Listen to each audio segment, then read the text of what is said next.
Le meilleur des souvenirs. Souvenez-vous. Souvenez-vous, c'était les années 80.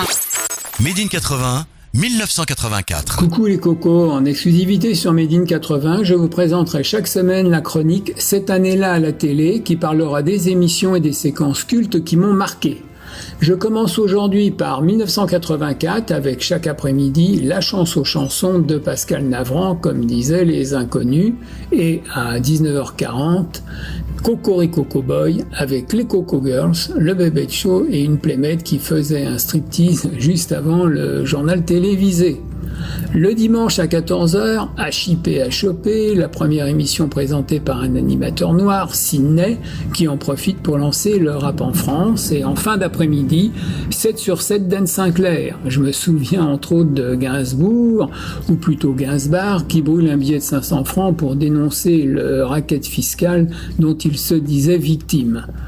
1984, c'est aussi la création de Canal+ le 4 novembre, et dans le premier top 50, on découvrait en haut de classement que des inconnus. Peter Sloan, Cookie Dingler, Jeanne Maz, Jean-Pierre Madère et un certain Laroche Valmont. Parmi les clips que passait Marc Toesca, il y avait Cargo d'Axel Boer, le premier français à être diffusé sur MTV, et Lemon Incest, un scandale de plus pour Gainsbourg torse nu sur un lit avec sa fille Charlotte en petite tenue alors qu'elle n'avait que 13 ans.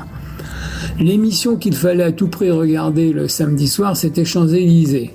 J'étais venu pour Talelou Coco avec une chienne ressemblant à Zaza, la chienne de Michel Drucker.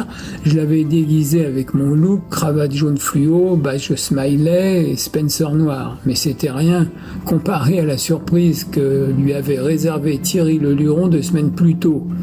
À la répétition, il avait chanté L'important c'est la rose, mais en direct, il a changé les paroles en L'emmerdant c'est la rose, repris en chœur par le public, une manière de se moquer du Parti socialiste dont c'était l'emblème. Et transition toute trouvée, pour terminer, je vous propose d'écouter mon nouveau single Cette année-là, Michel Drucker, qui vous rappellera, j'espère, plein d'autres bons souvenirs des années 80. Made in